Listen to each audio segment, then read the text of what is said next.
Hey guys, this is Gray Man here. Today, in this episode, I want to talk about consumerism. And what do I want to talk about involving consumerism? Well, I want to talk about a common picture that you might see. And it is nicknamed a couple different things, but I refer to it most frequently as the soy boy consumer meme. And now, this is just some of my thoughts on the soy boy consumer, which is basically a Cliff Notes version, a shortened down, just simplified depiction of people who are very materialistic and blind in our society. Now, the picture I'm referring to, if you're not familiar with it, will be in the video that you're watching. So, the picture you'll be seeing is of the soy boy consumer. And this is usually associated with someone who is very involved with modern technology and the latest and greatest applications and software and technology. And while some of those things have been very helpful throughout the years, it has also separated people from reality in the actual art of socialization. And I think the soy boy consumer, another aspect of it, when I think about the people who align with this character in my own life, I think a lot of them are out of touch, very out of touch, and they don't realize what the horrors are of the modern world. They just care about getting that new Nintendo Switch video game or that new Funko Pop figure, which is a small collectible figurine. They care about things that are created by other people for our enjoyment. But unlike someone like the Doomer, who aligns with that character more, soy boy consumers, or just people who are very consumerist in nature, are really just dependent on new items and new inventions for their happiness. And I've tried to buy my happiness at several stages in life. And you know what? It never works. At least not long term. I've bought a motorcycle before on impulse. I've bought expensive computers. I've bought new video games and video game consoles on the drop of a hat. I've bought pets and different things, just new sets of furniture and different household items just to make myself feel happy when I'm down. And usually it is just to mask a bigger problem. And I think that's the horror and the poor aspect of being a consumer. You can't just put a Band-Aid on things and expect your life to be okay. And I think about a lot of people I know who just buy video game after video game or are hell-bent on collecting things that add no value to their life or their lifestyle. Maybe it's people who have to wear brand name clothing, or people who have to have the top of the line item when it comes to selection. And it's really, really a shallow way to live, because you're valuing those things to show people how exciting your life is, or maybe you're just trying to convince yourself through these items. But they never do what you expect them to do. And I wish they did sometimes. I almost wish they did, because it would solve a lot of things for a lot of people. But they don't. The facts don't change. You can buy, as Dan Bilzerian, who you can look him up, he's a famous poker player. He does have a lot of controversy surrounded by him, especially after he was on the Joe Rogan Experience. But I digress. He has a lot of money. He's purchased a lot of things. Now, how he got that money is up in the air, of course. But that aside,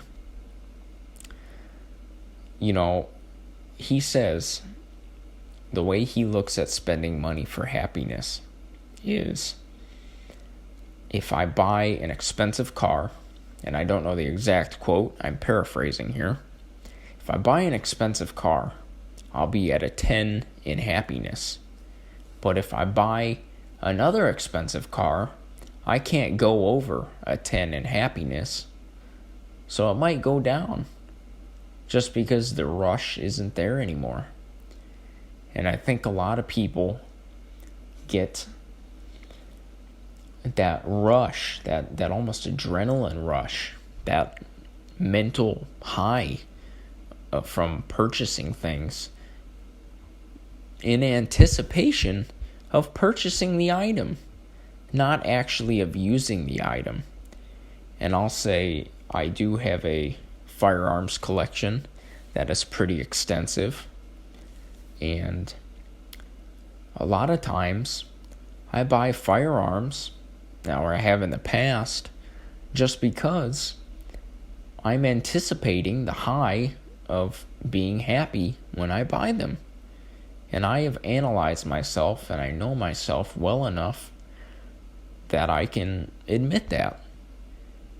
And maybe you can identify some things in your life that you buy just for the sake of buying. Maybe that money is better spent in other places. Maybe you could utilize that resource for something else. Now, as for people who fit this particular mold of soy boy consumer, they usually don't have many interaction skills. A lot of it is making fun of soy boy consumers being incel type characters who can't socialize with women, who watch strange erotic videos, and almost, are just a perfect depiction of an incel life. And that's something that I think comes from when you try to buy happiness or please other people with your purchases. You become, as I've stated, a very shallow individual. And maybe it's not apparent to you, but it might be to those people around you. You should never look for happiness in your wallet. Money is nice. It is a tool to help you get to different places and achieve different things. But it is just a tool, an imaginary, man-made fiat currency that man has come up with as a placeholder. Now, because society has perceived this cloth to have some kind of value to it, for now, by all means, play the game. Save the money. Do the things. But that aside, you need to look inside yourself. You need to figure out what really, really is going to make you happy. What are you feeling inside your body? What kind of emotions?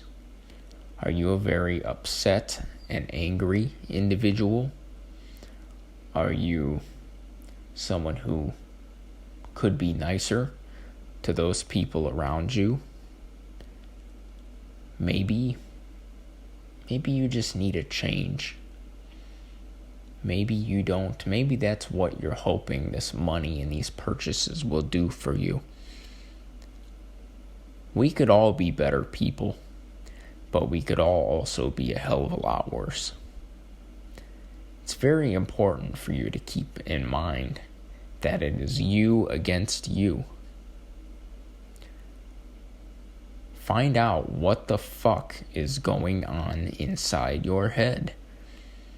Why are you feeling like this? Like you have to spend this money? And I can't answer that for you. That's something you're going to have to experiment with and really talk to yourself and struggle with to find out. But try to find the answer. I think it's worth investigating. And if you can find that answer, I think you'll be a lot more happy with who you are, and you won't need to try and buy your happiness as much. Is it because you like to impress people? Is it because you feel stuck in life? Is it because you're doing things for other people and it's an escape? I don't know. But it has to be something. I've spent a lot of money on dumb shit in my life, and I regret a lot of it. A lot of it. I've spent a lot of money on other people that I shouldn't have. But I really do believe we all have greatness inside of us. Just has to be fought out. You have to really dig in there and find it and pull it out. And break some of those patterns of being a consumer or materialistic or a fucking incel. If you don't like something about yourself, change it. If you feel like you're a beta cuck or an incel, maybe you need to start hitting the gym. Maybe you need to start talking to some women. Maybe you get on Tinder. Maybe it's time to just realize this silly game isn't working for you. And maybe you need to worry about making money.